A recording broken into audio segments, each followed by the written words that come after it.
was like not that good. And my friend was telling me, he's like, yeah, he's whatever.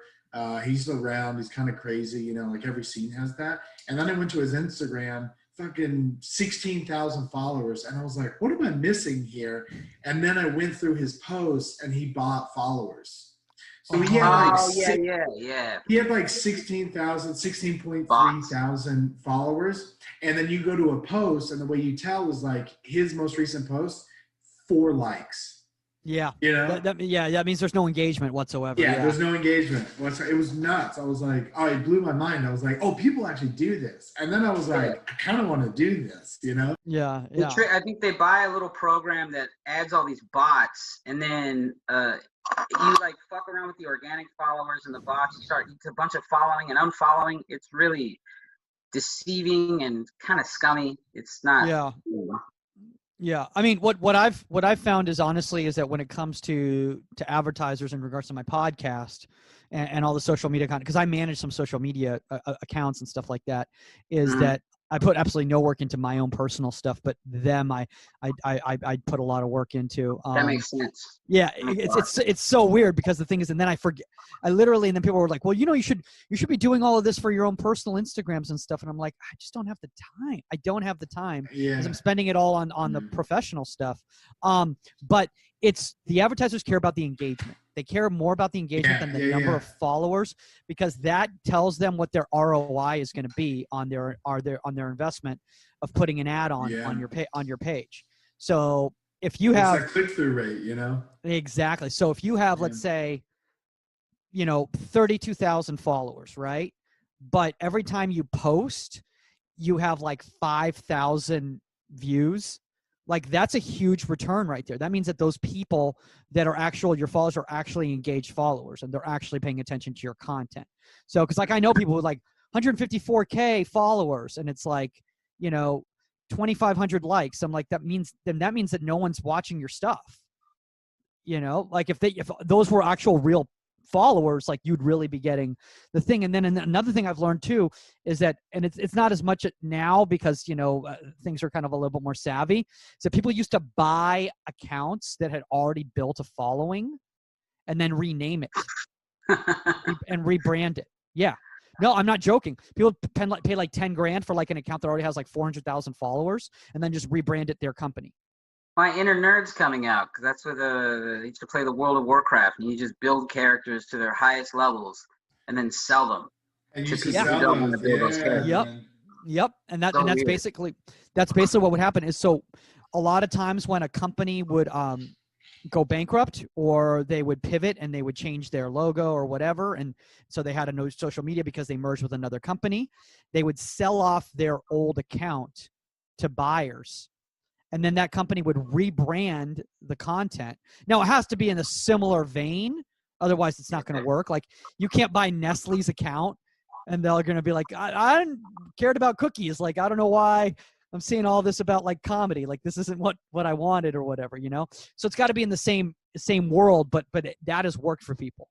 But the trick is keeping those people around, because a lot of times they'll buy it, and then a lot of people will just leave because they're like, this isn't what I wanted. And it's like, no, we have what you want now. Look, check this out. Aren't you into this too? And they're like, oh yeah, I'll stick around. Okay, cool. So you have to convert those people almost. But yeah, so that's basically the thing. All right, guys, I don't know if anyone's coming. I don't know if you guys just want to workshop this. No, man, this is good. Podcast it however you want to do it. Let's do this, Pure Bear. I don't know if I'm going to burn material right now. I'm just going to give I'm recording this, by the way, guys, not just for like, I'm not going to put it up anywhere, but more just for my own sake. So I kind of know how my volume is and all that, and how the image looks and all that, and for pictures and all that. So if that's cool with you guys, if it's totally cool. Yeah. All right, cool. So I'm just going to straight up just say this right now. Like, that was a waste of an hour and a half of my time. Like I'm so glad that I have this show right now to come on here and just talk to you guys about this, because honestly, like, I was kind of looking forward to it, because I kind of wanted to know a little bit more about Joe Biden's campaign, because I'll be straight up honest, I don't pay enough attention to politics, mainly just because I'm so overwhelmed by so much stuff out there now in the world, and in the climate today, that it's really hard to filter out what is relevant information, what is irrelevant information, what is someone's opinion versus what is actual, objective fact. So I was hoping, oh, okay, well, I'm going to hear his campaign promise. But the problem is that, dude, it was literally the same thing as like having a heckler in the crowd. Yeah. And dude, it was like a heckler in the crowd, and he's yeah. It was like a comedy show heckler. It was literally wild. It was insane because he would start saying something. He's like, yeah, well, I don't know about that. And it's like, dude, it's like, all right, well, why don't do you want the mic now? Do I have to give you the mic? But it had that type of energy, and it had that energy of somebody that felt like they could just do your job better than you can, type of a thing. And like my problem with any type of personality like that is that generally they've come from some sort of a place of, and I don't want to use the term white privilege because I think that's overused, but they've been used from a term of where the consequences, there hasn't been repercussions for their actions, and based on that, they literally don't understand why they can't get away with something, why they can't say something, why they can't do something, because they've always been able to, and it's always worked out. Dude, even look at this situation right now. Like Biden points out, he's like, 200,000 people are dead in this country. 20% of the deaths in the world are in the United States. That is insane. We have like no people compared to like I mean, look at South Asia. Come the amount of human beings there compared to here, and that is just, and like literally the thing, he's like, well, I had a mask in my pocket, dude. He's like a defense. It's like getting defensive. It really, really struck me. It was just really, really irksome. Because I'll be straight up honest with you, like I don't think either one of them really, really suit me as leaders. Trump, just because I don't think that he is competent, but Biden, because I don't think that he has the, for the lack of a better term, the chutzpah. And I understand that in this type of situation, you just need to laid back. But like, I don't even know if they should have done the debate, to be honest with you. I think the Biden campaign should have been like, you know what? No, actually, we're actually think it's going to do more harm than good for our cause to do this. We're going to do something else on our own instead. And if Trump wants to put on his own virtual rally on TV or what, well, it's not going to be virtual. Let's be honest. It's going to be 45,000 people outdoors, like he says, though. So it's totally cool because it's outdoors, guys. So it's totally fine to be outdoors, jam packed together when it's outdoors. Anyway, there's no comedy here. I'm just fucking pissed. I'm fucking pissed. No, man, I get it. But I'm probably going to vote for Biden because of the debate, though. Because Trump's a maniac. Yeah, no, I know, but I mean, I'm still gonna vote for Biden, but that's not even because I think he's competent. It's just because I think like he'll put better people around him. That he's not going to put people around him that are scared to say no to him. And the thing is that anytime anyone defies Trump, it seems like he gets rid of them or he moves them away or whatever, And dude, I mean, the thing is like, Biden had a good line in the thing today. First of all, I hate to say this, but I know that they should have debated, but there are going to be 2 more debates. So I know. Strap in. But Biden had a couple good quips, I thought, and one of the good quips was that like Trump was saying something about the people around him, and like there's nobody good around. And Biden was like, yeah, it was because you keep firing everybody when they do a good job, And I thought that was like a nice little, fuck you, That actually, no, that was a good whip. And he had a couple of them for sure. Like definitely he had a couple for sure. It's just weird, man. It's just, I mean, I'll be honest with you guys. Like just 4 years ago, on election night, we did a show at Comedy in English in the hostel. And everyone said, I said, well, you know what? It can't get worse than this. It can't get worse than this. And I'm looking 4 years later, almost 4 years later, like we're about a month out from 4 years later, really. And it's gotten substantially worse than that. And that is terrifying to me. I'll just bring up just a straight up fact is like one thing here is like I was telling my dad about this a few days ago is that I watched a climate change for lack of a better term, satirization or dramatization about the future. And it was done as a documentary in the year 2081, I believe it was. And this was in like 1991 or something like that, right? And all the different predictions that were being done there about like what has happened. And it's from the perspective of a kid that was born, I think, in like 2000 or something, or like 1999, and like going back and looking back at their lives. And the scariest thing is that like majority of those predictions are coming true. And that's really frightening. What kind of predictions? Well, the climate, well, obviously because it was a climate change thing, there was a lot of it based on the science, but a lot of the socio-political things that are happening in our world today, the pandemic thing that's really scary, is based on the fact is that like these things are going to start, they were predicting these things would start happening based on limitations or outbreaks or lack of resources in certain areas and the haves and the have-nots and all that sort of stuff.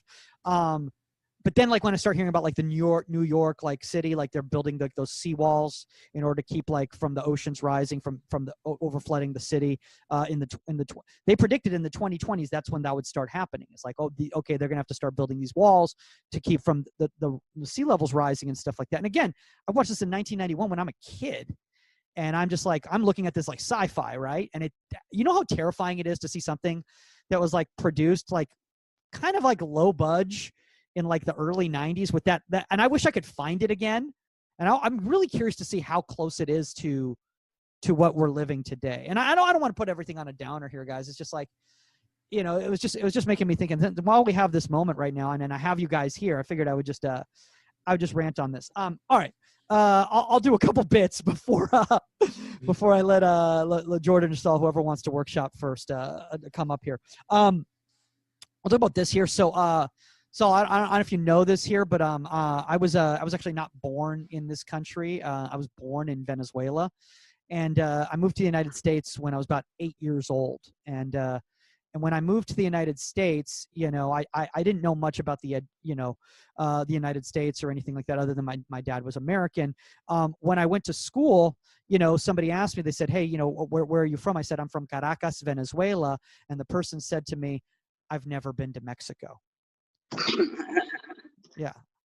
And that wasn't the student, that was the teacher. So yeah, that's a problem with the public school system in our fine country here. You know, the thing is that it's really amazing though, because the thing is that like nowadays everyone's trying to identify with what they are culturally, what they are, you know, from an orientation, all of that sort of stuff. And recently somebody's like, you know what, they're like, well, you as a Latinx person, and the thing is like, yeah, I don't want to identify.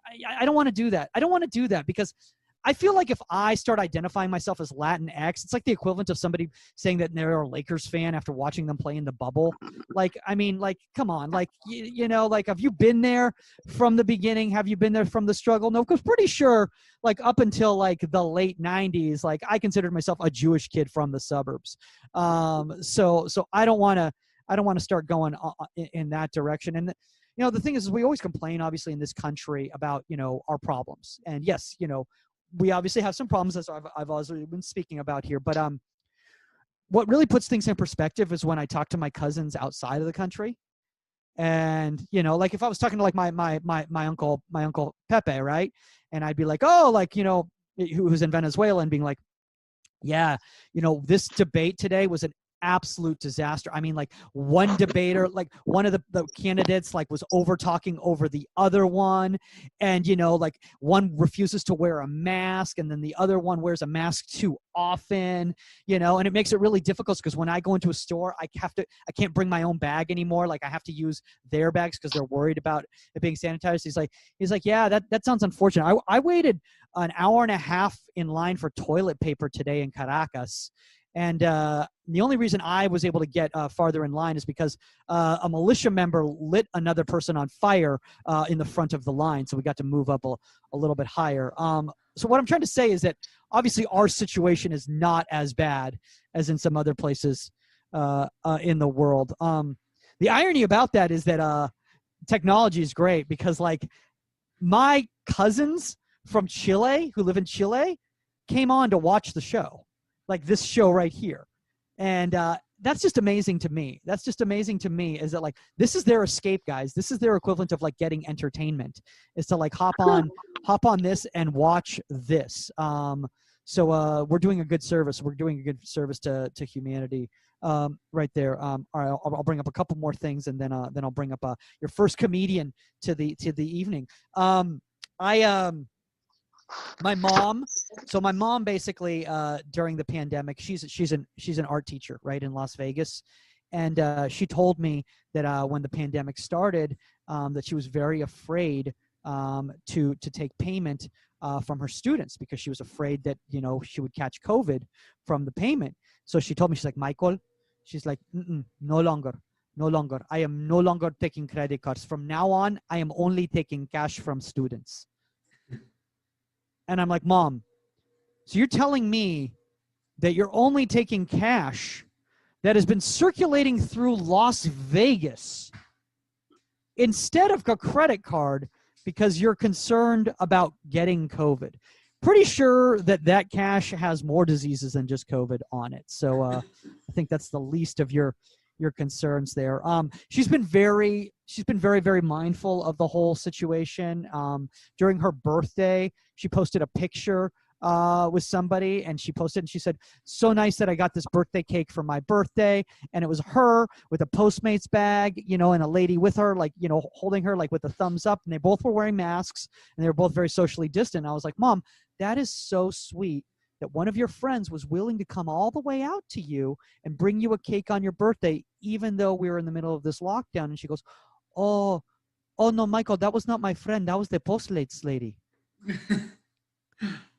And I'm like, wait, Mom, you asked the Postmates lady to take a picture with you for your birthday with the cake? Like, all I can think of is like that Postmates lady must just be thinking like, oh God, like the tip, I better be getting like the biggest tip you've ever gotten in your life for this whatsoever.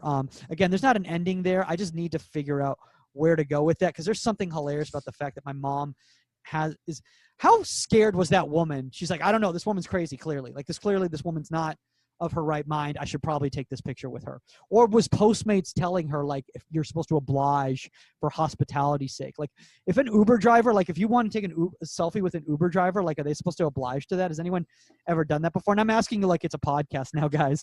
Jordan, Saul, have you guys ever been in that situation? No. Nah. No. Okay. Okay. All right, guys, that's all I really want to work on right now. I appreciate you guys listening to that. Oh, one last thing. My mom does have all her friends be very supportive of my comedy. And one thing that they've been recently doing is they've been adding me all on Facebook. But the thing is that my mother's name is Teresa Ochoa on Facebook, and all her friends, you know, are of the same ilk. So people don't know that that's my mom commenting. So they just think that I must have like a huge, like middle-aged Latin following, like in Central America. Like I must be huge in Honduras or something like that. So, which wouldn't be out of character for an LA comic, I think, right? No, yeah. I think you're absolutely right about that. Yeah. All right, guys, coming all the way from North Carolina, give it up for the one and only Jordan Huggins. Hey. What's up, both of you? Actually, that reminded me. I lived in New York for a couple of years, just moved back. So nice to meet you, by the way. Good luck. I know you mentioned you just moved to LA. Good luck. I took an Uber in in New York. I took an Uber, and I was like so jazzed because I was talking to this chick, and it was just me and her, and she like told me this whole story. She was like kind of young. She was like 27, like around that age. And she told me, I was like a little bit drunk, and I was like, oh shit, you have a 5-star rating. And I thought that it was more rare than it is. And so then she told me this whole story about how she's the top-rated Uber driver in the country. She has 5 stars. She's never gotten below a 5-point star rating. She had just gotten back from LA because who fucking knew what Kevin Hart flew her out because they're going to make a story. They want to make a movie about this, about her, and how, and like just set in an Uber life, like a TV show or a movie or something like that. And she fed me that story, and I took it. I saw it at hook, line, and sinker. I was like, "You're the top." I'm like, "I'm your biggest fan, chick. I stand you. I'm all about you. 5 stars. I can't believe I was lucky enough to ride in the top-rated Uber driver in the country's car. Thank you for letting me ride with you." And then I like made the joke about how like, what if I give you 4 stars? And she's like, "Please don't." She like begged me. And then I get out of the car and I'm going to go meet my friends at the bar. And I told my friend Sam that story, and he was like, "I mean, that's a lie, right?" And she fucked with me so hard. Yeah, 100%, it's a lie. I thought it was a 5-star. I thought I'm so gullible that I thought that she was the top-rated Uber driver in the country. And it's not, it was just a fucking sob story she's telling me to get another 5 stars. But that was also a very long story without a punchline. But you just reminded me of that, Mike. So I have 1 or 2 stories that I want to say that I've been working on. The first one is, what is it? I lost my teeth in New York. I'm missing my 2 front teeth. These are fake. Whoa. Oh my gosh. Wow. Yeah, I lost them. I don't want to go into too much detail, not because I'm like ashamed of it, but it's physically painful for the audience when I tell them. And all I'll say is that I lost it. I'm 31 years old. This happened when I was 29. So I was on the eve of 30. And at the almost ripe age of 30, I was like, you know what? I'm going to get into skateboarding for the first time ever. And so I was adult skateboarding, and a skateboard hit me in the mouth and I lost my teeth. The crazy thing is just like the series of events after that. It happened like early in the morning, Saturday. I say early, but it was like 10 a.m. And I walk back. I'm a block away from my apartment when it happens. And I walk back and I'm like, I have to climb these stairs and get back up. And then my fiance's there. She's my girlfriend at the time. I'm just standing at the door, like the most pitiful, and I've got my broken teeth in my hand. One came out completely and the other broke in half. So I'm holding like 1.5 teeth in my hand. And I know this all sounds painful. I know that because I was there, but I'm holding him and I've got a busted lip and stuff, and she's standing there. So she like springs into action. And the first thing that we did was, it might surprise you, but you're supposed to do this anytime you lose teeth. You put them in milk, which is kind of a crazy thing. So like we called my dentist, and we were talking to him, trying to figure out what to do.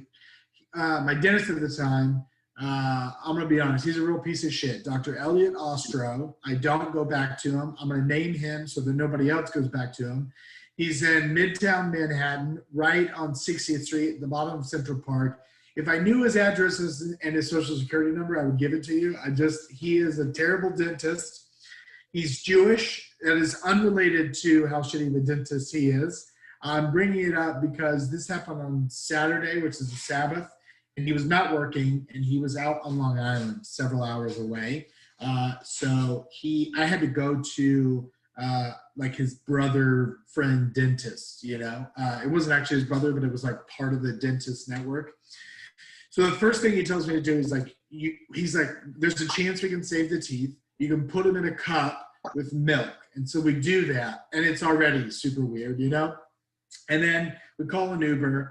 We live in Manhattan, and I have to take an Uber to kind of deep into Brooklyn, South Brooklyn, to go see this other dentist. So it's like a 30 to 40-minute Uber ride. And the whole time I'm just like kind of crying a little bit because my life has just changed for the worse, for permanently, And then also my just have this cup of milk and it's the middle of summer, it's July, and nowhere in New York has air conditioning, even the cars usually. And so I'm just like, we're windows down. I've got no teeth. I'm just got covered in blood and spit and tears. But then the whole time I've got this coffee mug of very quickly warming milk with my teeth clanking around in it. because that was the thing that the dentist had to do. So we get down to this other dentist, and I show up and I walk in, and the waiting room is, sitting in the waiting room, and I walk in, and the front desk chick, she looks at me and she's like, who are you and what are you doing here? And it's like, you know why I'm here. We called ahead. You should know why I'm here.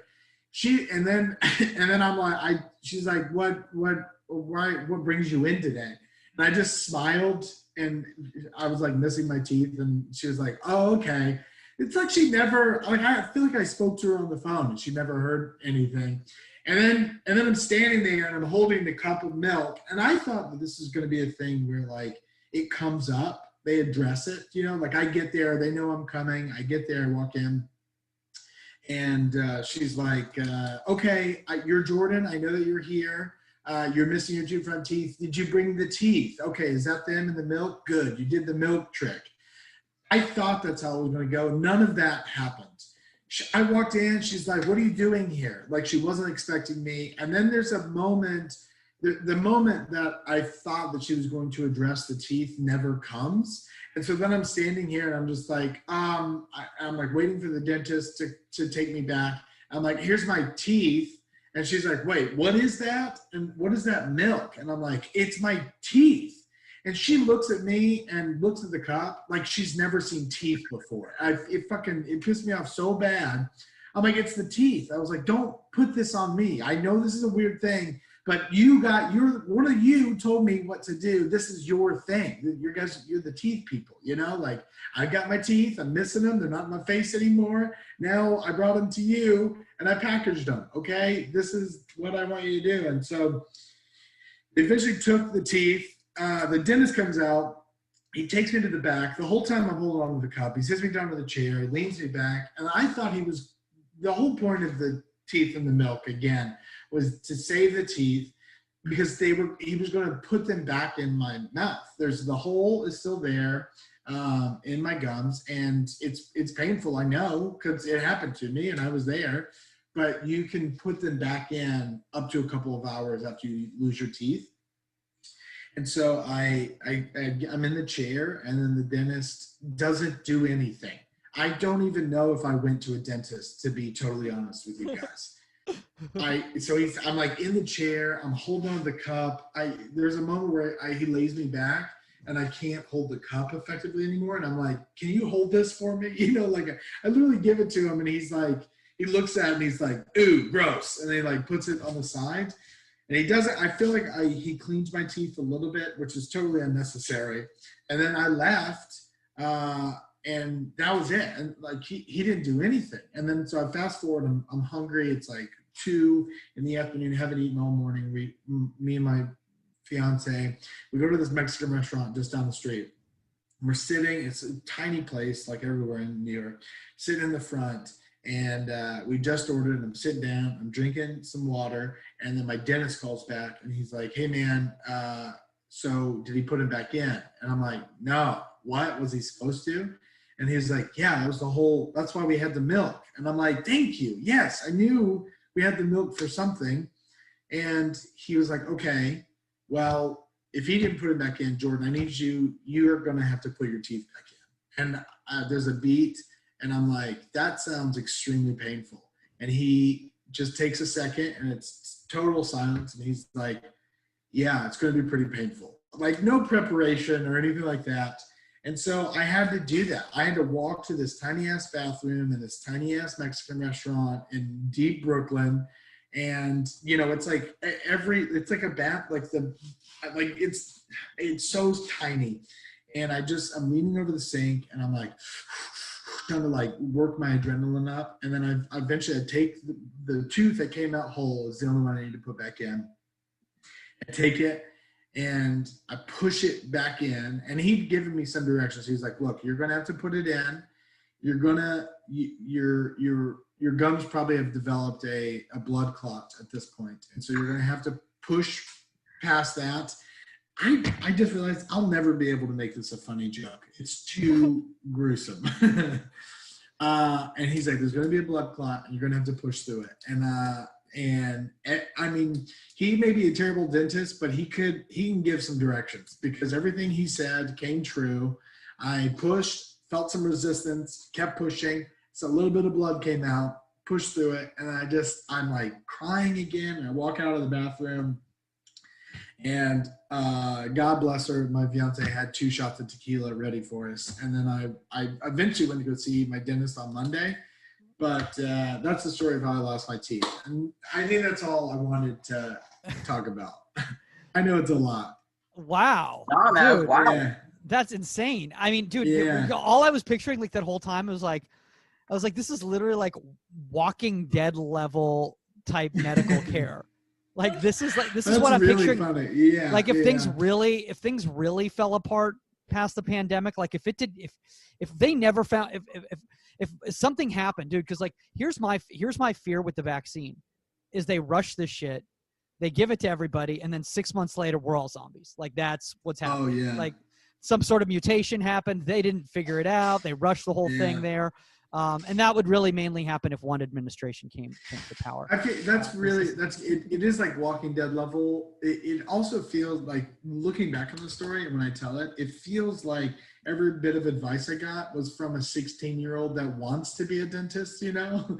Like you lose your teeth and he's like, oh, I heard you gotta keep it in milk, dude. And I'm like, okay, yeah. And then he's like, yeah, just put it in milk. And then like, I'm like, I think there probably might be some blood up there, but just like push it back in, dude, you know, like. Jordan, you have to make it sound like he's like, I'm pretty sure my dentist is just like a TikTok influencer who like just posts like DIY videos. Yeah. He's like, yo, what's up, yo? Hey, yo, it's everybody out in my fam right there. Yeah. Guys, if you ever lose your teeth, you just dip it in milk. That's all you got to do. Dude, like my boy Jordan did that, right? Worked out for you, right, Jordan? Yo, I fucking heard this, dude. Yeah, dude. My boy Jordan, he pushes teeth in. He's fine now, dude. He has to use the side of his mouth, but he's good, dude. Actually, that's actually even funny. That's another direction too, because like the way you were just doing that voice made me think of like, dude, the conversations I've had with like with like I don't even know if you can say this anymore, cholos. Is that still a thing? Are we allowed to say that still? I don't know how it works. I don't know if, but like, oh, yo, fool. He's like, yeah. He's like, I heard, fool. He's like, you just dip it in milk, fool. He's like, my boy. He's like, yes, my boy Sleepy. Like he did that, and like that stuff worked out, right? Dude. Yeah. So I've just been canceled. That's how I hate comedy. No, you're Latinx, man. I know. I have that crutch to fall on. It's so sad and depressing. And even though English isn't my first language, there's nothing really more awkward than when reaching out for a diversity show, like a Latino showcase or whatever, and them coming back to you, they're like, with like a really infuriating email about like how like this is for an underrepresented group, and like how dare you not read the directions and blah blah blah, all that sort of stuff. I'm like, oh, pretty sure you didn't read my bio or watch the video. Pretty sure. Oh my God. Yeah. Just didn't do that. And like, I because you don't even know what to say. Cause it's like, if I go back, then it looks like I'm being defensive. But if I don't say anything, then I'm that douchebag who just thinks it's like, well, anybody can do, fuck that. I don't care. It should be for anybody. And like anyone can do it or whatever, you know? Yeah. I mean, maybe this is the privileged white guy in me speaking, but like, I think that you got to talk to the manager, like, you gotta go back and be like, actually, not only am I not like my dad's American, but like I'm Latin and I was, an immigrant. Yeah, exactly. Yeah, it's an interesting world that we live in here. All right. So you ready to head this up? Ready to rock this out, dude? I mean, for you two, you should say Louis C.K. is also a light-skinned Latino. He is. Louis he is. No one knows that, but he 100% is. He is Polish from Mexico. It blows my mind when I found out that Louis C.K. was Mexican. And he speaks awful Spanish.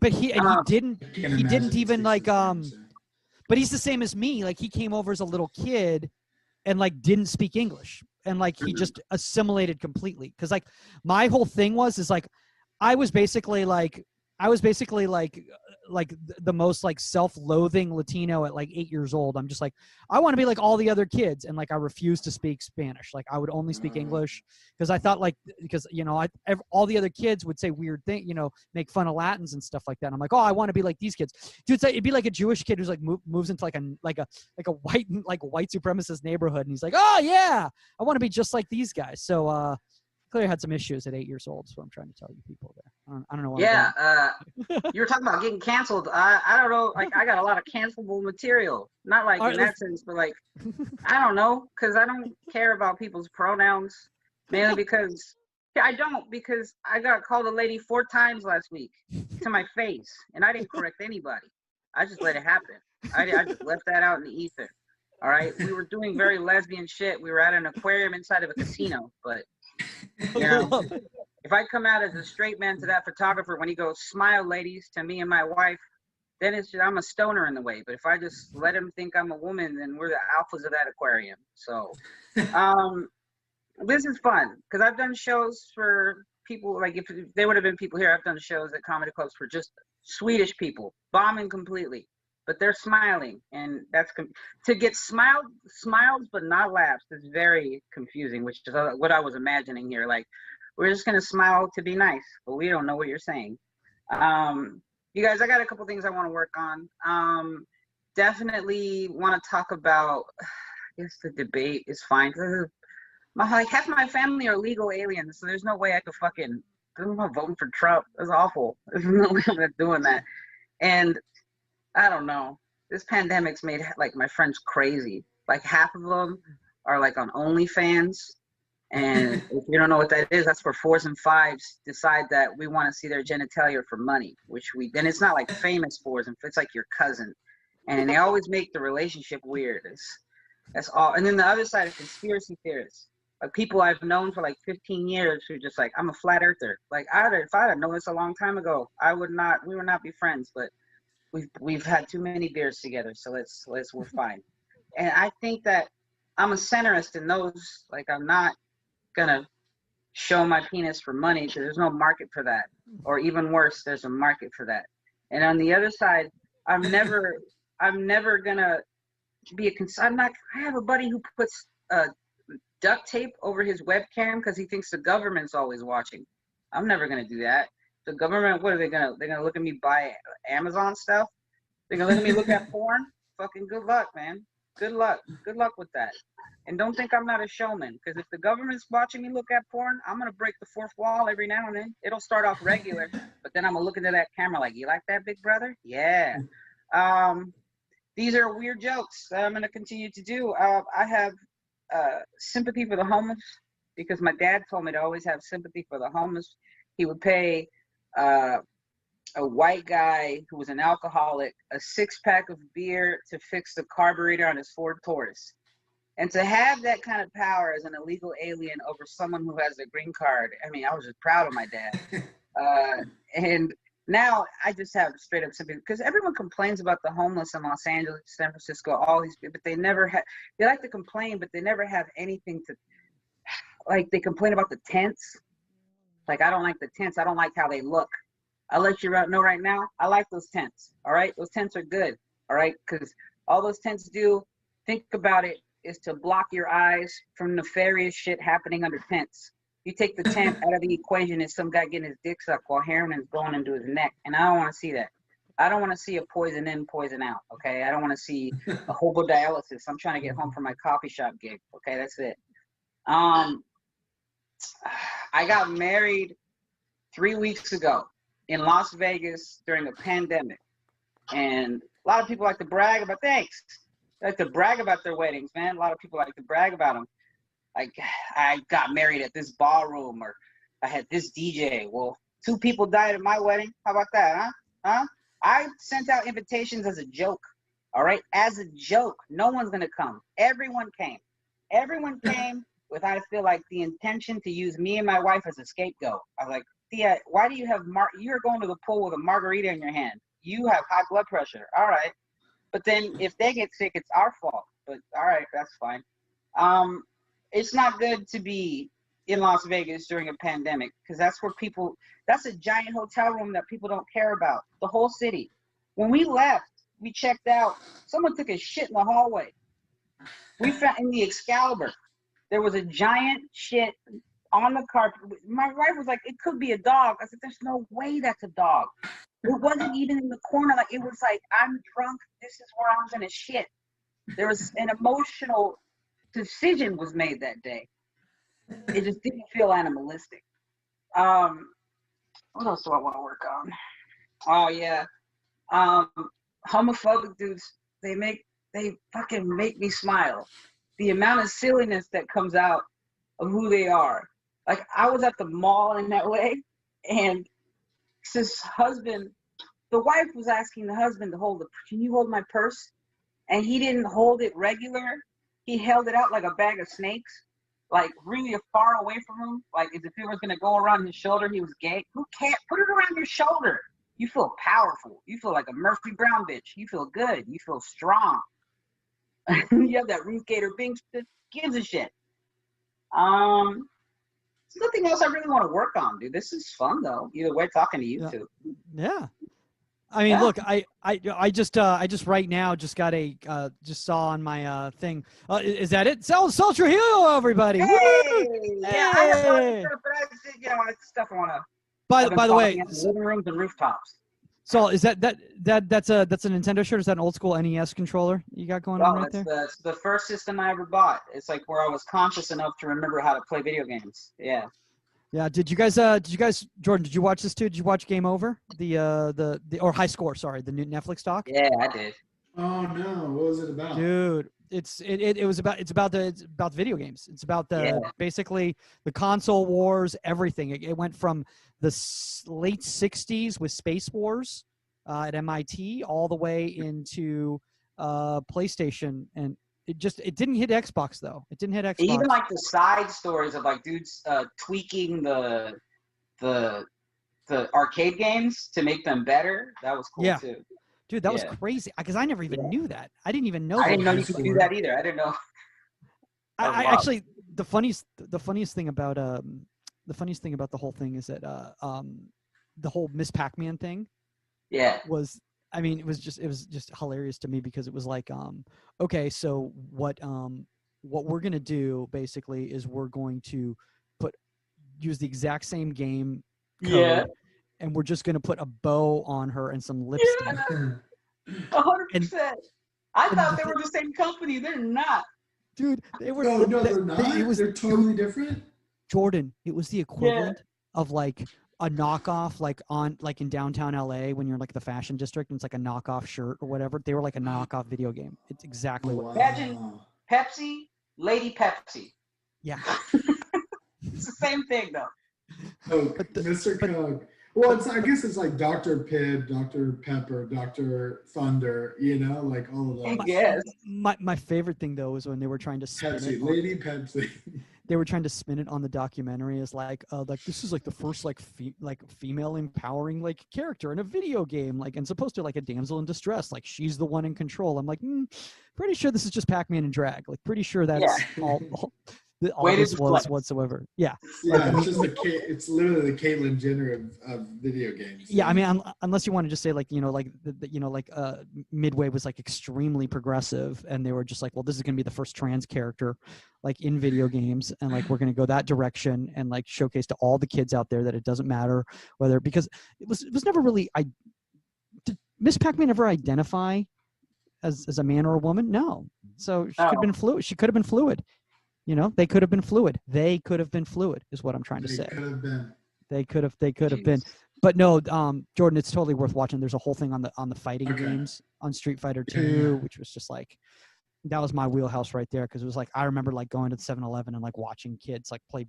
The sad thing is like that became like a monetized thing in the future of like people watching it on YouTube, and I'm like, but we were doing that like as kids. Like if we had known that people would have paid to watch people play video games. Oh my God, And I'm trying to be more quiet now because the show's technically over and my roommate is home and he has an actual job. Like he has to teach in the morning and everything like that. So I'm trying to be a little bit more quiet so that I'm not shouting. I got a roommate with comics, unless he's a comic. Yeah, he is a comedian too, but he's right now he's focused on the he's not an advocate of the Zoom comedy. He's more of the I'd like to perform in front of and for people. This is helping with live shows. You just gotta know how to write jokes. If you know if you know how the formula to write a set of punchline jokes, it'll work anywhere. Online, live, doesn't matter. I haven't had a problem doing a Zoom show. I think a lot of it is psychosomatic. Is people think that it's a different medium, and so they start trying to do it differently. And also, I think the thing is too is like, what type of comedian are you? You know, like if you like engaging with the audience, like Zoom shows are great because you can engage with them very easily. They're like right here. Yeah, you know, like personally, like I'm myself, like I don't like, dude. When I've done shows, like I remember I did a taping once, and like the camera. It was the first time like the camera had been like in my face and like I couldn't see the audience, and it terrified me because I'm like, I'm not connected to the audience now. Now I'm just doing material to it, you know, and even with a camera, but at least with an eye line, like you're talking to the audience, to the camera and stuff like that. But like when it's a bright light right in your face, it's difficult for me. You know, I don't know about you guys, but yeah, you know, and another trick I found with Zoom shows too is that, like, you know, they're very similar to the Hostel show because like it has to be interactive. Like you have to engage, you have to connect with the people, and then you can go into kind of your material. Like, you know, I think people that have problems with the Zoom shows, like they try to do straight stand up, and then they get awkward when it's not like big rounds of laughter. But you're not going to get that because the medium doesn't allow for that because there's a delay. And all of that, so you have to know how to hold for jokes and all that. But that's good. It's good training anyway for being on a real stage. So you know who's go ahead. Oh no, I was just gonna say I think because I mean in North Carolina live shows are like almost fully back. And a lot of the clubs are there's only 2 clubs here, and one of them is doing Good Nights shows. Open? Good Nights is open. That's the one. There's Good Nights and Improv. Good Nights is done by Helium, so it's the Helium Club. But I feel like all I was gonna say is the Zoom shows. I feel like got me shut. You know, that was that. Yeah, you know, I mean, the thing is, like, I don't know. And I was talking to somebody about this. I was actually just talking to a comedy agent about this, like probably 45 minutes ago before we started doing the whole thing, because he was asking me, he's like, are you thinking about traveling and stuff? I'm like, well, from what I'm seeing, it seems like whatever work is out there, like they're booking like crushers on these shows or local acts because they're not going to fly somebody out there if they're not sure if they're going to draw. You know, JFL is doing it through virtual now. They're not doing it live this year. Really? Yeah, I just saw advertisement for it. I was like, oh fuck. Wow. Yeah, I don't know about that. That's too much on the line. Like, especially if you do it. I mean, I don't know. That's kind of weird. It kind of sells it. I mean, it's kind of the same thing as the NBA. It's like, does the championship even count this year? You know, but it absolutely does. But well, as a Celtics fan, I will say it does not count whatsoever. I want to see the Heat for my boy Kimba. Oh yeah, dude, that was your guy until he chose to go over to the. Well, I'm sorry, Jordan, but the franchise is so horribly run. Like I don't fault him for leaving. Brutal, dude. I don't even. It's terrible. Like, do you just have to wait till Jordan leaves? I think so. I mean, I don't know. I honestly don't know. I think they brought in a new. It seems like he's like kind of opening things up a little bit, you know. Like, I don't know though. Like the Heat are a perfect example of that you don't need to tank, but like even the Hornets can't even tank well, you know. Like they've been doing it They've been doing it since like '98. It feels like. Yeah. Saul, are you a Lakers fan? Nah, man, I'm a Kings fan. I'm from Northern California. Oh, okay, that's right. That's right. Yeah, so I ain't got whatever. I ain't got no stock in nothing. We made it to the bubble, but there's no way that's it. You guys were playing well though in the bubble, weren't you? Yeah, I mean, I barely found out we were in the bubble. I was like, oh, I didn't know the Kings were still. I mean, I grew up like a Mitch Richmond, that whole fucking era fan. Yeah. So, and as soon as I got into comedy, and like I was like, I stopped watching everything. Really? Yeah. Okay. Dude, because I was like, I mean, I used to talk to Hassan all the time, and like, he obviously he's a huge Kings fan. He might be like the #1 Kings fan in the world. He's from Davis. He's Yeah. from a small college Yeah. town in Sept. Yeah. So like, it was interesting to hear him when he was on Simmons, and he was like I'm like, this may be the first time Simmons has ever done like almost like an hour on the Kings. Like, I think that might be. I don't think they've ever spoken 20 minutes about Marvin Bagley before. Like, I don't think that's a thing that's ever happened before. Well, guys, thanks for participating in that. Again, I apologize. I did not realize the debates were tonight. No worries at all. Can I recommend someone who's an excellent comedian and Zoom comedian? She wears like a green screen suit. Her name's Aviva Siegel. Sure. That's really fun. And it's funny because she'll change the screen in the back, and it's just her head, so she like pretends to eat stuff. She's fucking hilarious. Absolutely. Cool. No, definitely. I mean, yeah, if she wants to do it. And what I'm going to do is I'm going to talk to tomorrow. I'm going to talk to HI and find out when we're going to try to change up the times. But for right now, it's still staying at 8:30 until they decide that they want to move it to a different time and try to get their audience there.